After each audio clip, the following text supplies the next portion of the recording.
Hello guys, welcome to KN cinema centre. ఈ రోజు 3 movies కి రివ్యూ ఇవ్వబోతున్నాను. First the court movie review. Movie run time 2 hours 29 minutes. Movie గురించి చెప్పాలంటే నచ్చింది గైస్. కోర్టు డ్రామా నచ్చే వారికి ఈ మూవీ ఖచ్చితంగా నచ్చుతుంది. ఈ మూవీ స్టోరీ ఏమిటంటే, చందు అనే అబ్బాయి చదువు మానేసి పార్ట్ టైం జాబ్ చేస్తుంటాడు. తన చెల్లి ఫ్రెండ్ అయిన జాబిలి అనే అమ్మాయితో పరిచయం ఏర్పడి ప్రేమలో పడతాడు. జాబిలి వాళ్ళ మామయ్యకి తెలవడంతో కేసు పెట్టి జైల్లో వేస్తాడు. చివరికి చందు కేసు నుంచి బయటపడ్డాడా లేదా, ఏం జరిగింది అన్నది మూవీలోనే చూడాలి. Minus points. మూవీలో చెప్పేటట్టయితే నాకైతే పెద్దగా మైనస్ పాయింట్స్ ఏమీ అనిపించలేదు. Plus points. మూవీలో మేము చెప్పాల్సింది శివాజీ గారు. అతను నెగిటివ్ రోల్లో చాలా బాగా చేశారు. మిగిలిన వారు ఎవరి రోల్లో వారు బాగానే చేశారు. BGM okay. కోర్ట్ డ్రామా నచ్చే వారికి ఈ మూవీ ఖచ్చితంగా నచ్చుతుంది. చాలా ఎంగేజింగ్ గా ఉంటుంది. ఎక్కడా బోరింగ్ గా అనిపించదు. చివరిగా నా కంక్లూజన్, కోర్ట్ డ్రామా నచ్చే వారికి ఈ మూవీ ఖచ్చితంగా నచ్చుతుంది. No adult content, no bad language. ఫ్యామిలీతో హాయిగా చూడొచ్చు. ఈ మూవీకి నేను ఇచ్చే రేటింగ్ 4 out of 5. ఇది నా ఒపీనియన్ మాత్రమే. Second the electric state movie review. ఇది నెట్ఫ్లిక్స్ లో స్ట్రీమ్ అవుతుంది.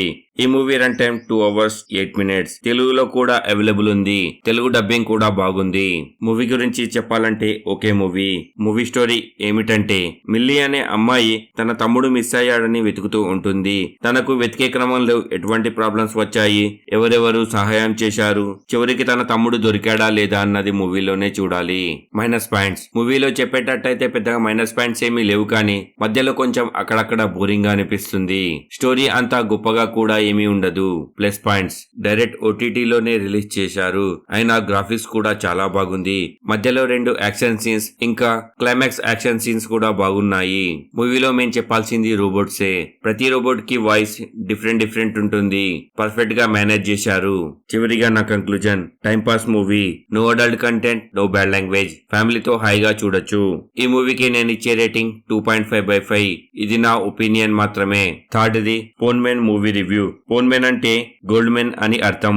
ఇది జియో హాట్‌స్టార్ లో స్ట్రీమ్ అవుతుంది. Movie run time 2 hours 5 minutes. ఇది ఒక మలయాళం మూవీ. తెలుగులో కూడా అవైలబుల్ ఉంది. తెలుగు ఆడియో కూడా బాగుంది.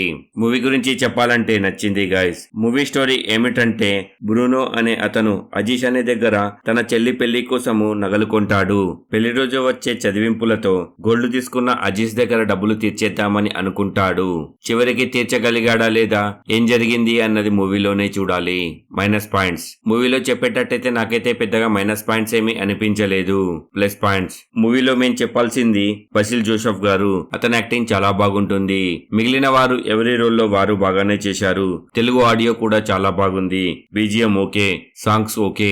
చివరిగా నా కంక్లూజన్, ఒక అమ్మాయి పెళ్లి చేసిన తర్వాత తన ఫ్యామిలీ చేసిన అప్పులు తీర్చేందుకు ఎటువంటి కష్టాలు అనుభవిస్తారు అన్నది మూవీలో కొంచెం చూపించారు. No adult content, no bad language. ఫ్యామిలీతో హాయిగా చూడొచ్చు. ఈ మూవీకి నేను ఇచ్చే రేటింగ్ 3.5/5. ఇది నా ఒపీనియన్ మాత్రమే. నేను ఇచ్చిన రివ్యూస్ కనుక నచ్చితే లైక్ చేసి షేర్ చేయండి. ఎలా ఉందో ఒక కామెంట్ చేసి చెప్పండి. కొత్త వాళ్ళు ఎవరైనా వచ్చుంటే సబ్స్క్రైబ్ చేయండి. కింద డిస్క్రిప్షన్ లో మన ఇన్స్టాగ్రామ్, ఫేస్బుక్ లింక్స్ ఉన్నాయి. ఫాలో అవ్వాలనుకున్న వారు అవ్వచ్చు. Thank you for watching. జై హింద్, జై భారత్.